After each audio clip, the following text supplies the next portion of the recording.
안녕하세요. 청소년 고민 해결사 코바디스 일상일패 코칭 상담 연구소의 최충만 코치입니다. 제가 오늘은 워크넷에 있는 청소년용 직업 흥미 검사의 결과를 해석하는 법에 대해서 설명을 드려보려고 합니다. 청소년용 진로 검사들 가운데 미국의 직업 심리학자인 존 홀랜드의 이론에 기초한 검사들이 꽤 많이 있습니다. 이 존 홀랜드의 직업 흥미 이론에 의하면은 사람의 직업적인 흥미를 6가지로 나눠볼 수 있거든요. 그런데 이 워크넷 청소년 직업 흥미 검사도 이 홀랜드 이론에 기초한 검사인데요. 이 워크넷 검사는 홀랜드 이론에 기초한 6가지 일반 흥미 유형뿐만 아니라 그 하위 유형에 해당한 13가지 분야의 기초 흥미 분야에 대해서도 보여주고 있거든요. 그래서 학생들의 직업적인 흥미를 좀 더 세밀하게 파악할 수 있도록 도와준다는 점에서 굉장히 도움이 된다, 이렇게 볼 수가 있고요. 무엇보다도 또 이 검사는 또 무료거든요. 그런 점에서도 또한 장점이 있다, 이렇게 볼 수 있을 것 같습니다. 자, 그럼 이제부터 청소년 직업 흥미 검사를 어떻게 해석하고 이해해야 되는가를 구체적인 예를 통해서 설명을 드려보도록 하겠습니다. 제가 실제로 만났던 고등학교 1학년 학생의 검사 결과를 가지고 이제 설명을 드려보려고 합니다. 자, 지금 이제 화면에 보시면은 이 직업 흥미 검사 결과의 제일 앞부분에 나오는 내용이 나와 있습니다. 자, 우선은 뭐 이름하고 생년월일, 성별 뭐 이런 것들이 나오죠. 자, 이 학생은 이제 고등학교 1학년 학생인데요. 우선 첫 번째 검사 이해하기 해가지고서 이제 이 검사에 대한 전반적인 설명이 나옵니다. 자, 그런데 이 검사 이해하기에도 나와 있는 것처럼 이 직업 흥미 검사 결과 하나만을 가지고 진로를 찾을 수 있을 것이라고 기대하기에는 좀 무리가 있습니다. 이 검사 결과를 중요하게 참고하되 그 밖에도 다양한 직업정보 자료라든가 학업 성적이라든가 뭐 다른 검사들의 자료라든가 혹은 전문가의 조언이라든가 이런 부분들을 모두 다 활용해서 진로를 탐색하고 선택하는 것이 바람직하다, 이런 말씀을 먼저 드리면서 그러면서 이제 본격적인 해석을 시작해 보도록 하겠습니다.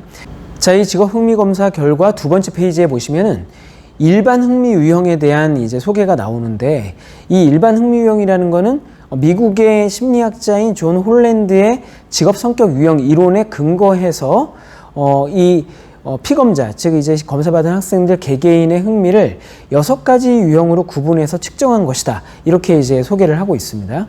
자, 그런데 지금 이 학생 같은 경우에는 첫 번째 흥미 유형이 관습형이라고 나오고 두 번째 흥미 유형이 현실형이라고 나오네요. 그죠? 그리고 이제 그 아래 각 흥미 유형별 특성 점수가 나오는데요. 여기서 이제 그 원점수는 실제로 이제 학생이 체크한 점수를 합산한 거라고 볼 수가 있겠죠. 자, 그래서 현실형부터 탐구형, 예술형, 사회형, 진취형, 관습형 각각의 점수가 나오는데, 그런데 이제 여러분 보시기에 점수가 좀 낮아 보이죠? 지금 관습형 점수가 가장 높다고 했는데도 불구하고 48점밖에 되질 않고, 그리고 그 다음에 이제 두 번째 점수가 46점이라고 하는데, 그런데 주의하실 것이 이 원점수가 100점 만점이 아니라는 거예요. 사실 저도 각 유형별 만점이 몇 점인지는 솔직히 잘 모릅니다. 자, 그런데 이게 이제 100점 만점은 아니고, 지금 이 학생의 경우 관습형이 48점이라 그러면 그렇게 낮은 점수가 아닙니다. 그럼 그걸 이제 어떻게 할 수 있느냐 하면 그 바로 아래 표준 점수라는 게 있죠.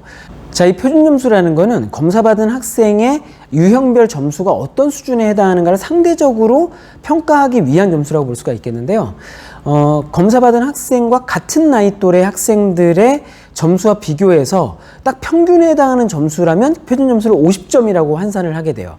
그래서 50점 이상이다, 그러면은 같은 또래와 비교했을 때 평균 이상의 흥미를 가지고 있다, 이렇게 볼 수 있고, 이 표준 점수가 50점 미만이다, 그러면은 이 유형의 흥미가 같은 또래 다른 학생들에 비해서 별로 크지 않구나, 좀 낮은 편이구나, 이런 식으로 이제 보실 수 있다는 거예요. 그런데 지금 이 학생 같은 경우에 관습형의 표준 점수가 55점이고 현실형의 표준 점수는 54점이잖아요. 그러면 이제 이 정도 점수가 어떤 수준에 해당하는 것인가? 그거는 이제 그 바로 아래 보시면 표준 점수 해석 방법이라는 것에 나와 있습니다. 예를 들어서 표준 점수가 64점 이상이면 최상, 그리고 57점에서 63점 사이라면 상, 그리고 50점에서 56점 사이라면 중상, 이런 식으로 이제 평가의 기준이 나와 있죠. 자, 그러니까 지금 이 학생 같은 경우에 관습형 표준 점수가 55점이라면 그것은 중상 수준에 해당하는 점수다. 그리고 현실형 역시 54점이라면 중상 수준에 해당하는 점수다, 이렇게 알 수가 있죠. 자, 그리고 이제 나머지 유형 같은 경우에는 이 학생의 경우 모두 표준 점수가 50점 미만이라는 걸 알 수 있죠. 자, 그러니까 탐구형이라든가 예술형, 사회형, 진취형에 해당하는 흥미 특성이 이 학생의 경우에는 좀 다른 학생들과 비교했을 때 비교적 낮은 편이다. 이렇게 보시면 되겠죠. 자, 그런데 이 워크넷 검사에서 지금 첫 번째는 관습형, 두 번째는 현실형, 이런 식으로 이제 순위를 정할 때 그 기준은 원점수를 기준으로 하고 있어요. 그러니까 내 안에서 절대적으로 어떤 유형에 대한 관심이 더 크냐, 이거를 1차적인 순위 기준으로 두고 있는 거고요. 그 다음에 표준 점수는 상대적으로 다른 학생들과 비교했을 때 이 흥미가 어떤 수준인가를 보는 참고 자료다. 이런 식으로 이해를 하시면 좋을 것 같아요. 자, 그러면은 여기 나오는 뭐 현실형이니 탐구형, 예술형, 사회형, 진취형, 관습형, 이런 유형이 도대체 어떤 의미냐, 이게 이제 중요하겠죠. 그게 이제 그 바로 아래에 일반 흥미 유형의 해석이라는 자료에 나옵니다. 그래서 우선 현실형이라고 하면은 그 특징이 실제적이며 단순하다. 그리고 여러 사람들과 함께 일하는 것보다 혼자 일하는 것을 선호할 가능성이 높다. 이런 식으로 이제 그 특징을 설명하고 있죠. 그리고 선호하는 직업 활동으로는 기계나 도구, 사물을 조작하는 활동, 그리고 사람이나 아이디어를 다루는 일보다는 사물을 다루는 일을 선호할 가능성이 높다. 뭐 이런 식으로 이제 지금 설명이 나오고 있어요. 그리고 이제 그 가치라는 것은 이런 유형에 해당하는 사람들이 주로 어떤 가치를 추구하느냐 하는 부분이고요. 그리고 이제 마지막으로 대표적인 직업은 예를 들면 어떤 것들이 있는가, 이렇게 이제 나오고 있습니다. 자, 그런데 이제 아쉬운 게 대표 직업이 좀 적게 나와요. 하지만 그래도 걱정하실 필요는 없는 게 이제 요 아래쪽으로 내려가 보시면 기초 흥미 분야에 대한 설명이 나오는데 그 기초 흥미 분야와 관련된 직업들이 다양하게 이렇게 제시가 되기 때문에 지금 여기에서는 그냥 간단하게 몇 가지씩만 보여주고 있는 것이다. 이렇게 보시면 될 것 같아요.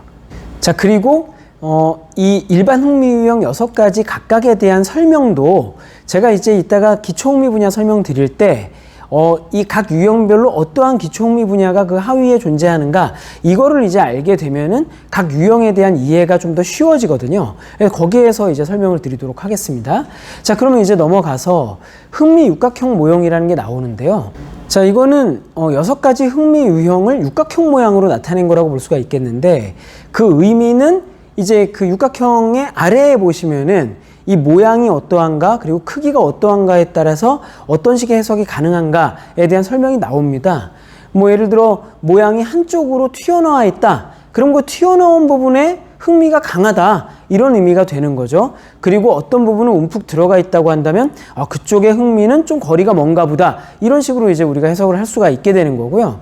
그 다음 육각형의 크기가 상당히 좀 넓게 분포하고 있다면, 그렇다면은 이제 전반적으로 흥미 수준이 강하다. 이렇게 볼 수 있는 거고, 이 육각형의 크기가 작다는 것은 흥미의 수준이 그다지 높지 않다. 이런 의미라고 볼 수가 있겠습니다. 자, 그러니까 이 설문에 응답하는 과정에서 매우 그렇다 혹은 그렇다와 같이 긍정적인 응답을 많이 할수록 이 육각형의 크기는 커지게 되어 있고요. 별로 그렇지 않다라거나 전혀 그렇지 않다와 같은 부정응답을 많이 할수록 육각형의 크기는 줄어들게 되겠죠. 그러한 점수의 수준을 육각형 모양으로 나타낸 것이다. 이렇게 보시면 되겠습니다. 자, 그런데 육각형 모양과 관련해서 조금만 더 부연 설명을 해드리자면, 예를 들어서 현실형과 탐구형이 바로 옆에 붙어 있고요. 그리고 탐구형과 예술형이 또 붙어 있고, 이런 식이죠. 그런데 이렇게 가까이 붙어 있는 것들은 서로 연관성 내지 공통점이 있는 것이고, 그리고 예를 들어서 예술형과 관습형은 정반대쪽에 있잖아요. 이렇게 반대쪽에 있을수록 좀 흥미가 상대적으로 거리가 멀다. 이런 의미라고 보실 수가 있어요. 자, 그래서 현실형과 탐구형의 경우에는 대체로 둘 다 사물과 관련된 흥미를 가지고 있는 경우가 많다. 이렇게 보통 의미가 해석이 되고요. 그 다음 탐구형과 예술형의 공통점은 아이디어를 다루는 것 관련된 흥미가 있다라는 점이라고 볼 수가 있어요. 그 다음에 예술형과 사회형의 공통점은 둘 다 좀 감성적이다라는 이제 점을 가지고 있고요. 그리고 사회형과 진취형의 공통점은 사람을 상대하는 것과 관련이 되어 있다라는 거고, 그 다음에 진취형과 관습형의 공통점은 실리를 추구하는 경향이 있다. 라는 부분이라고 볼 수가 있습니다. 그리고 관습형과 현실형의 공통점은 추상적인 활동보다는 구체적인 활동을 선호한다 라는 이제 그러한 공통점을 가지고 있어요. 그래서 대체로 이 검사 결과를 보면은 많은 학생들이 서로 이렇게 좀 가까이에 있는 그러한 유형들이 1, 2순위로 나타나는 경우들이 상당히 많아요. 지금 이 학생 같은 경우에도 1순위는 관습형, 2순위는 현실형이라고 해서 서로 붙어 있는 게 나왔죠. 그렇다면 1차적으로 이 학생 같은 경우에는 어떤 추상적인 활동보다는 구체적인 사물 혹은 숫자 이런 것들을 다루는 그런 활동을 선호할 가능성이 높은 학생이구나 라는 거를 이제 알 수 있게 되는 것이죠. 자, 다음으로 흥미 자신감 비교 그래프가 나오는데요. 여기에서 까만 점을 연결한 그래프는 흥미 수준을 나타내고 직육면체처럼 생긴 부분을 연결한 이 그래프 같은 경우에는 자신감 수준을 나타냅니다. 자, 그래서 지금 이 친구 같은 경우에는 R이 지금 현실형인데요. 이 현실형은 흥미보다는 자신감이 높다는 걸 알 수 있고, 그 다음에 이제 맨 뒤에 C, 이게 이제 관습형인데, 관습형 같은 경우에는 자신감보다는 오히려 흥미가 살짝 높다. 이렇게 볼 수가 있죠. 자, 그렇게 해서 지금 각 유형별로 흥미와 자신감의 수준이 비슷한가 혹은 어느 한쪽이 더 강한가 이런 것들을 보는 참고 자료로서 활용하시면 될 것 같습니다. 자, 다음으로 워크넷 청소년 직업 흥미 검사에서 가장 중요한 자료라고 할 수 있는 기초 흥미 분야 관련 자료가 나오고 있는데요. 자, 이 표를 보시면은 맨 왼쪽에 흥미 유형이 나오죠. 그래서 RIASEC, 우리말로 하면 현실형, 탐구형, 예술형, 사회형, 진취형, 관습형이 나오고, 그리고 바로 오른쪽에 기초 흥미 분야가 쫙 나열되어 있는데요. 예를 들어서 현실형 같은 경우에는 기계기술, 사회안전, 농림 같은 이제 기초흥미 분야들이 나오고 있죠. 자, 그리고 이제 그 바로 오른쪽에 T 점수가 나오는데 이게 이제 바로 표준 점수죠. 자, 이 표준 점수는 아까도 말씀드렸듯이 같은 또래 학생들의 평균 점수를 무조건 50이라고 환산했을 때 나의 위치를 보는 거라고 볼 수가 있어요. 자, 그러면은 각 유형별 기초흥미 분야 어떤 것들이 있는가 한번 살펴봐야 되겠는데요. 우선 이제 현실형 같은 경우에 기계기술, 사회안전, 농림 이제 이런 기초흥미 분야들이 있는데, 말하자면은 이 현실형이라는 흥미는 기계기술을 다루거나 혹은 사회안전을 도모하거나 농림과 관련된 이제 그러한 활동을 하는 흥미다 이렇게 볼 수 있겠죠. 여기서 이제 사회안전이라는 것은 소방관이나 경찰관, 경호원처럼 대체로 신체적인 능력을 바탕으로 해서 다른 사람의 안전을 돕는 일과 관련이 되어 있는 그런 흥미라고 볼 수가 있거든요. 자, 그런데 지금 이 학생의 경우에는 기계기술에 대한 흥미가 굉장히 높죠. 표준 점수가 75점에 해당하는 최상 수준의 흥미를 보여주고 있어요.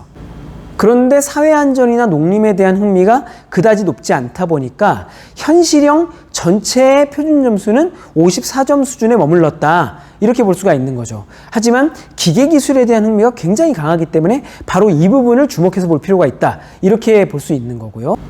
자, 그리고 그 아래 I, 이게 이제 탐구형인데 그 탐구형에 해당하는 기초흥미 분야로는 과학연구, 이 한 가지만 이제 제시가 되고 있죠. 이 탐구형은 이과적인 탐구뿐만 아니라 문과적인 탐구를 모두 포함하고 있거든요. 뭐 예를 들면은 뭐 경제학이라든가 역사학이라든가 뭐 이런 부분에 대한 탐구, 이런 것들이 이 탐구형 안에 모두 포함이 되어 있는데, 자, 근데 그 중에서 이과적인, 즉 자연과학적인 연구만 따로 떼어서 점수화를 한 게 이 과학연구 관련 기초흥미 분야다 이렇게 보시면 될 것 같아요. 자, 그런데 지금 이 친구 같은 경우에는 탐구형 전체 표준 점수도 49점, 그리고 과학연구의 표준 점수도 역시 49점으로 이 연구하는데 그렇게 관심 있는 학생은 아니다 이렇게 볼 수가 있죠. 자, 그 다음 이제 그 아래를 내려가 보시면은 A, 이건 이제 예술형인데요. 예술형에 해당하는 기초흥미는 음악, 미술, 문학 이렇게 세 가지로 볼 수가 있어요. 자, 그러니까 예술형이라는 거는 음악과 미술과 문학 관련된 활동에 대한 흥미다 이런 식으로 정리를 해볼 수가 있겠죠. 그런데 이 친구 같은 경우에는 지금 이제 음악, 미술, 문학에 대한 흥미는 전반적으로 별로 없다 이런 이제 결과를 볼 수가 있죠. 자, 그 다음 이제 그 바로 아래 S는 사회형입니다. 근데 이 사회형이라는 것은 교육과 사회 서비스, 즉 남을 가르치는 활동에 대한 흥미, 혹은 사회 서비스, 즉 남을 돕는 일에 대한 흥미, 이 두 가지를 뭉뚱그린 게 바로 사회형이라고 볼 수가 있어요. 그런데 이 학생 같은 경우에는 남을 가르치는 일에 대한 흥미보다는 남을 돕는 일에 대한 흥미가 상대적으로 좀 더 높긴 하지만 그렇다 해도 별로 점수가 높지는 않죠. 자, 그러다 보니까 사회형 표준 점수가 별로 높게 나오지 않았다 이런 식으로 이해할 수가 있겠죠. 자, 그리고 이제 그 다음으로 이거 이제 진취형인데요. 자, 진취형은 관리 경영, 즉 남을 이끌고 관리하는 혹은 경영하는 이제 그러한 종류의 흥미. 그다음 두 번째로 언론 활동 관련된 흥미. 그리고 세 번째는 판매 관련된 흥미. 이 모든 것들을 뭉뚱그려서 이제 진취형이라고 본다. 이렇게 보시면 될 텐데요. 근데 이 학생 같은 경우에는 지금 관리 경영에 대한 흥미가 47점으로 별로 높지 않은 걸로 나왔지만 언론이나 판매, 특히 이제 판매 같은 경우에는 61점으로 두 번째로 높은 수준의 흥미를 보여주고 있죠. 자, 그러니까 언론과 판매라는 두 가지 활동만 놓고 본다면은 사실 이 친구가 진취형 흥미가 꽤 높은 편에 속한다고 볼 수가 있겠는데 관리 경영 점수가 상대적으로 낮다 보니까 결과적으로 진취형 전체 흥미 점수는 그렇게 높게 나오지 않았다. 이런 식으로 이해를 할 수가 있는 거죠. 그 다음 마지막으로 C, 이게 이제 관습형인데요. 자, 관습형에 해당하는 기초흥미 분야로는 사무회계가 있습니다. 자, 이 관습형이라는 흥미는 자유분방함보다는 어떤 틀 안에서 활동하는 것을 더 편하고 좋게 여기는 이제 그러한 흥미라고 볼 수가 있겠는데 그 중에서도 사무회계에 대한 흥미만을 따로 떼어놓고 볼 수 있다라는 것이죠. 자, 그런데 지금 이 학생 같은 경우 사무회계 관련 흥미가 54점으로 중상 수준에 해당한다고 볼 수가 있습니다. 지금 이 결과를 놓고 이 학생의 흥미를 분석을 좀 해보자면 일반 흥미 유형을 기준으로 했을 때는 첫 번째가 관습형, 그리고 두 번째가 현실형이라고 나오긴 했지만 이 기초 흥미 분야까지 참고해 봤을 때는 뭐니 해도 가장 관심이 높은 것은 현실형 그 중에서도 기계기술에 해당하는 부분이구나라는 것을 알 수가 있고요. 그리고 이 관습형에서 사무회계에 대한 부분은 그렇게 흥미가 높지는 않고 오히려 그보다는 판매에 대한 흥미가 더 높다라는 것을 알 수가 있는데요. 제 경험으로는 학생들이 진로 목표를 찾을 때 이 일반 흥미 유형과 관련된 직업 목표를 찾는 경우보다는 기초 흥미 분야와 관련된 진로 목표를 찾는 경우가 훨씬 더 많습니다. 그만큼 좀 더 세부적인 흥미 특성을 보여주는 이 기초 흥미 분야 관련 자료가 더 유의미한 자료가 될 수 있다라는 의미가 되는데요. 당장 이 학생 같은 경우에도 컴퓨터 프로그래머가 되고 싶다라는 그런 이제 목표를 찾게 되었거든요. 그게 이제 기계기술과 관련된 흥미와 아주 연관성이 높은 것이다. 이렇게 볼 수가 있고, 자, 그리고 이 친구가 컴퓨터 프로그래머로 취업을 해가지고서 경험을 어느 정도 쌓은 다음, 그 다음에는 자기가 한번 사업을 해보고 싶다고 하더라고요. 그러한 이야기가 나오는 것은 아무래도 판매와 관련된 흥미가 높기 때문일 것이다. 이렇게 이제 우리가 해석을 해볼 수가 있게 되죠. 자, 이제 이 기초흥미 분야 점수표 아래에 보시면은 기초흥미 분야 관련 직업 및 학과에 대한 소개가 나옵니다. 자, 그러니까 이 검사 결과 기초흥미 분야 가운데 점수가 높게 나온 분야가 어떤 것들인가를 참고해 가시면서 이러한 표를 이용해서 어떤 직업에 관심이 가는지, 그리고 어떤 학과에 관심이 가는지 이런 것들을 탐색하는 자료로 활용하시면 좋겠죠. 자, 그런데 제가 경험을 해보니까 여기에 나오는 직업만으로 직업 탐색을 하는 거는 좀 한계가 있더라고요. 그래서 저 같은 경우에 좀 더 많은 종류의 직업 목록을 가지고 학생들의 직업 탐색을 돕게 되는데요. 그러한 이제 직업 목록이 궁금하신 분들 같은 경우에는 제가 운영하는 청소년 고민 해결사라는 밴드가 있습니다. 이 밴드에 들어와 보시면은 직업 목록 같은 이제 자료들을 보실 수 있고요. 그리고 그 밖에도 진로 코칭 관련된 다양한 콘텐츠들이 있으니까 한번 들어와 보시면 좋을 것 같습니다. 밴드 주소는 제가 댓글에도 남겨놓을 테니까 참고하셔서 들어와 보시면 아마 도움이 되실 것 같아요. 자, 지금까지 워크넷의 대표적인 청소년용 진로 검사인 청소년 직업 흥미 검사, 이거를 어떻게 해석해야 되는가 하는 부분에 대해 설명을 드렸는데, 아무래도 한 학생의 사례만을 바탕으로 해서 설명을 드리다 보니까 좀 이해가 부족하다 이렇게 느끼시는 분들도 분명히 계실 거라는 생각이 들어요. 그래서 좀 아쉬운 부분이 있으시거나 혹은 이제 궁금하신 부분이 있으시다면 댓글에 남겨놓으시면 제가 성심성의껏 대답을 해드리도록 하겠습니다. 그리고 구독 신청 그리고 좋아요 꼭 좀 부탁드리겠습니다. 저는 그러면 다음번에 또 다른 좋은 콘텐츠로 찾아뵙도록 하겠습니다. 감사합니다.